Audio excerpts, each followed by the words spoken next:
KB complex ITDA Utnoor ఆధ్వర్యంలో ముఖ్యంగా ప్రపంచ ఆదివాసీ దినోత్సవ కార్యనిర్వహణ కమిటీ ఆధ్వర్యంలో ఈరోజు ప్రపంచ ఆదివాసీ దినోత్సవ కార్యక్రమం జరుపుకుంటున్నాము. ఈ కార్యక్రమంలో నాతో పాటు పాల్గొంటున్న గౌరవ ఎస్పీ గారికి, గౌరవ పిఓఐటీడీ గారికి, గౌరవ డిఎఫ్ఓ గారికి, ఏసీయూటీ గారికి, ఆదివాసీ నిర్వహణ కమిటీ చైర్మన్ మంగం విశ్వరావు గారికి, కురుకా బాబురావు గారికి, మాడవి రాజు గారికి, పెండూరు ప్రభాకర్ గారికి, గేద నిరంజన్ గారికి, ఆశారెడ్డి గారికి, తిరుపతి మస్కల తిరుపతి గారికి, అక్రమ్ బాలరావు గారికి, నైతం శేఖర్ గారికి, పెద్దూరు గోపి గారికి చాలా చక్కగా మాట్లాడారు. గోపి గారు ఆదివాసీ భక్తుల గురించి, ఆదివాసీ న్యాయం గురించి, కుర్లా వెంకటరావు గారికి, ఇక్కడికి వచ్చిన రాజు గారికి, పెద్దూరు ప్రభాకర్రావు గారికి, ఆశారెడ్డి గారికి, మన మేస్కా అన్వర్ గారు చాలా చక్కగా ప్రిన్సిపల్ మన బీఈడి కాలేజ్ ఉన్నారు, అందరు పిల్లలకి విద్య బోధిస్తున్నారు. వారికి ఇక్కడికి వచ్చిన అందరూ పేరు పేరుగా ప్రతి ఒక్కరు చాలా మంది ఆదివాసీ నాయకులు ఇక్కడ ఉన్నారు. ప్రతి ఒక్కరికి వేదిక పైన ఉన్న ప్రతి ఒక్కరు ఆదివాసీ నాయకులకి, ఇక్కడికి వచ్చిన ముఖ్యంగా ఆదివాసీ గ్రామం నుంచి వచ్చిన, ఏజెన్సీ గ్రామం నుంచి వచ్చిన ఆదివాసీ ప్రజలందరికీ, విద్యార్థులకి, కళాకారులకి చాలా మంచిగా మీ ప్రతి ఒక్క ఆదివాసీ కమ్యూనిటీలో ఉన్న ప్రతి ఒక్క కమ్యూనిటీ, గోల్డీ కావచ్చు, ప్రధాన్ కావచ్చు, నాయకుడు కావచ్చు, తోటి కావచ్చు, కొలాం కావచ్చు, రకరకాల ఏవైతే సంస్కృతి ఉన్నాయో, ఏవైతే చరిత్ర ఉంది, ఆ ప్రతి ఒక్క కళాకారు ద్వారా మీరు ఈరోజు మాకు అంటే ఒక జ్ఞానం ఇచ్చారు.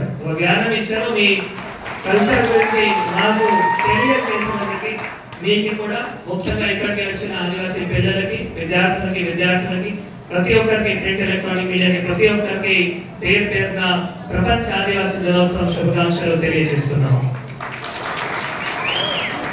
అయితే మీ అందరికీ తెలుసు, మన 9th ఆగస్ట్ 1982 సో అప్పుడు యుఎన్ జెనీవా కన్వెన్షన్ ద్వారా ఈ ఆదివాసీ దినోత్సవం ప్రతి ఒక్క దేశంలో కానీ, ప్రతి ఒక్క రాష్ట్రంలో కానీ ఈరోజు జరుపుకుంటున్నాము. వాటికి ముఖ్య ఉద్దేశం అంటే ఆదివాసీ చాలా డైవర్సిటీ ఉంది. ఒక కమ్యూనిటీ మాత్రమే కాదు, చాలా కమ్యూనిటీస్ ఉన్నాయి. వాళ్ళ డైవర్సిటీ ఉంటుంది, వాళ్ళ సాంప్రదాయం, వాళ్ళ సంస్కృతి, వాళ్ళ భాష ప్రతి ఒక్కరికి తెలవాలి. తర్వాత వారు ఇప్పుడు ఏవైతే ఇంతకు ముందు ఉన్న జనరేషన్ ఉన్నారో, మళ్ళీ ఆ జనరేషన్ నుంచి వచ్చే జనరేషన్ కి కూడా అంత సమాచారం కూడా, అంత సంప్రదాయ గాని, సంస్కృతి గాని, భాష కూడా అందరికి తెలియచేయాలి. కాబట్టి ఇంత డైవర్సిటీ ఉంది, అంటే ఇంత ఘనంగా మన ఆదివాసీ కల్చర్ ఉంది కాబట్టి ప్రతి ఒక్కరికి తెలవాలి. ప్రతి ఒక్కరు మనం ఒక గుర్తించి ఏ విధంగా ఇంకా కూడా మనం ప్రోత్సహించుకోవచ్చు, వాటికి సంబంధించిన ఈ ప్రతి సంవత్సరం మనం ప్రపంచ ఆదివాసీ దినోత్సవం జరుపుకుంటున్నాము. ముఖ్యంగా పిల్లలు ఇప్పుడు మీ తల్లిలో కానీ, తండ్రిలో కానీ ఇంకా కూడా ఆదివాసీ పెద్ద నాయకులు కొమరం భీమ్ గారు కానీ, జంగుబాయి గారు కానీ, వారి జీవన చరిత్ర గురించి కూడా ప్రతి ఒక్క పిల్లలు కూడా అవి ఇంకా కూడా మనం డీప్ గా మీరు స్టడీ చేయాల్సిన అవసరం ఉంటుంది. ఎందుకంటే వారు పోరాటం చేసిన వల్లనే మనం ఈ రోజు ప్రపంచ ఆదివాసీ దినోత్సవం జరుపుకుంటున్నాం. వారు పోరాటం చేసిన వల్లనే. వారు ఎంత కష్టపడారు అంటే ఇప్పుడు కొత్త పరిస్థితి మంచి అయింది, అప్పుడు ఉన్న పరిస్థితి ఇంకా బాగా దూరం ఉండేది. సో అప్పుడు ఉన్న పరిస్థితి నుంచి ఇప్పుడు ఉన్న పరిస్థితిలో ఏ విధంగా మార్పు రావడం జరిగింది, వారి పోరాటం ఏమేమి ఉన్నాయి, ప్రతి ఒక్కరూ అది మనం వారికి పూజ చేయించి వారి జీవిత కాలం గురించి, వారి జీవన చరిత్ర గురించి ప్రతి ఒక్కరికి ఇంకా పిల్లలకి తెలవాలి. నేను తల్లిదండ్రులు కానీ, టీచర్స్ కానీ పిల్లలతో కూడా కోరుతున్నాను. ముఖ్యంగా ఈ రోజు ప్రతి ఒక్క ఆశ్రమ్ స్కూల్ కానీ, ట్రైబల్ వెల్ఫేర్ ప్రైమరీ స్కూల్ కానీ, అది బిఓ గారి ఆధ్వర్యంలో కూడా ఎస్ఏ కాంపిటీషన్స్ కానీ, తర్వాత పెయింటింగ్స్ కానీ, స్పీచ్ రైటింగ్ కాంపిటీషన్స్ కానీ ఇవి కూడా జరుపుకోవడం జరిగింది. సేమ్ అదే విధంగా మనం జెడ్పీ స్కూల్స్ కానీ, ప్రైమరీ స్కూల్స్ కానీ కూడా అక్కడ కూడా సేమ్ అదే విధంగా ఈ రోజు ఇలానే కాంపిటీషన్స్ కూడా చేయడం జరిగింది. ఎందుకంటే మనం ఎంత దీని గురించి మాట్లాడితే, ఎంత దీని గురించి మనం అవగాహన చేస్తే అంత మనం అందరి మధ్యలో ఆదివాసీ కల్చర్ గురించి ఇది స్ప్రెడ్ చేయడానికి అవకాశం ఉంటుంది. కాబట్టి ఒక కార్యక్రమం చేయడం జరిగింది. ముఖ్యంగా మీరు చాలా ఇక్కడ పెద్దలు మాకు మీ సమస్యల గురించి కూడా తెలియజేయడం జరిగింది. మీ ఇక్కడ రోడ్ సమస్య కావచ్చు, తర్వాత మన సాగునీటి సమస్య కావచ్చు, త్రాగునీటి సమస్య కావచ్చు, పిల్లలకి ఇచ్చిన భోజనం కావచ్చు, పిల్లల కోసం ఉపాధి కావచ్చు, స్పెషల్ టీఎస్సీ కావచ్చు, అలానే చాలా రకాల సమస్యలు కూడా తెలియజేయడం జరిగింది. ముఖ్యంగా ఐటీడీ తరఫు నుంచి చాలా మన ప్రభుత్వం నుంచి ఏవైతే సర్వీసెస్ ఉన్నాయో అంటే ట్రైబల్ వెల్ఫేర్ ప్రైమరీ స్కూల్స్ లో అమ్మ ఆదర్శ పాఠశాల కమిటీ ద్వారా వర్క్స్ కూడా టేకప్ చేయడం జరిగింది.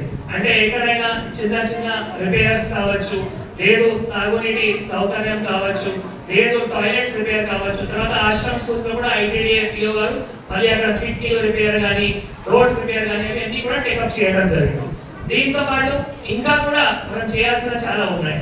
మన సమ్మర్ కాలంలో అప్పుడు స్పెషల్ డెవలప్మెంట్ ఫండ్ కింద కూడా చాలా ప్లేసెస్ లో ఎక్కడైనా సాధ్యమైతే అక్కడ బోర్ డ్రిల్లింగ్ కానీ, లేదు పైప్స్ రిపేర్ కానీ, లేదు మళ్ళీ బావి నుంచి మనం అక్కడ మోటార్ పెట్టి ఎక్కడైనా సింటెక్స్ ట్యాంక్ కట్టి అక్కడ నీళ్ళు స్టోర్ చేయడం కానీ కూడా అలాంటి టైప్ చేయడం జరిగింది. ఇంకా కూడా కానీ సమస్యలు ఉన్నాయి. ఎందుకంటే తాగునీటి సమస్య సంబంధించిన కూడా ప్రభుత్వం ఒక డిసిజన్ తీసుకొని వచ్చింది. ఏది అంటే ఇప్పుడు మనకి అక్కడ ఇందర్వెల్లి కానీ, గుడ్నూరు కానీ, మనం ఇక్కడ నార్నూరు కానీ, గాంధీగూడ కానీ, శ్రీకొండ కానీ 6-7 మండలాల్లో మనకి అక్కడ ధనోరాలో ఒక వాటర్ ట్రీట్మెంట్ ప్లాంట్ ఉంది. మీ అందరికీ తెలుసు, ధనోరా ఒక వాటర్ ట్రీట్మెంట్ ప్లాంట్ అక్కడ ఆసిఫాబాద్ ఉంది. అక్కడ నుంచి మనకి వాటర్ రాబోతున్నాయి. అక్కడ కొంత పవర్ ఇంటరప్షన్ వల్ల, లేదు ఇప్పుడు ఈ వర్షాకాలంలో ఎక్కువ టర్బిడిటీ వల్ల, అంటే బురద ఎక్కువ ఉండడం వల్ల మాకు వాటర్ డైలీ విషభాగిత వాటర్ రావట్లేదు. వాటికి ప్రభుత్వం ఏం డిసిజన్ తీసుకొని వచ్చింది అంటే ఇంకొక కరెక్ట్ ప్లేస్ లో వాటర్ ట్రీట్మెంట్ ప్లాంట్ కడితే మళ్ళీ వాటికి మనం ప్రతి ఒక్క ఇలాంటి ఏజెన్సీ ప్రాంతంలో డైలీ మంచి నీరు కూడా ఇవ్వడానికి అవకాశం ఉంటుంది. వాటికి సంబంధించిన సుమారుగా 60 కోట్ల రూపాయలతో ఆల్రెడీ టెండర్ కూడా అయింది. ఆ వర్క్ కూడా స్టార్ట్ అవ్వబోతుంది. ఆ వర్క్ కంప్లీట్ అయిన తర్వాత మీ ఏవైతే త్రాగునీరు సమస్య ఉందో అవి తప్పకుండా ఒక పరిష్కారం అవుతాయి. అంటే పర్మనెంట్ పరిష్కారం అవుతాయి.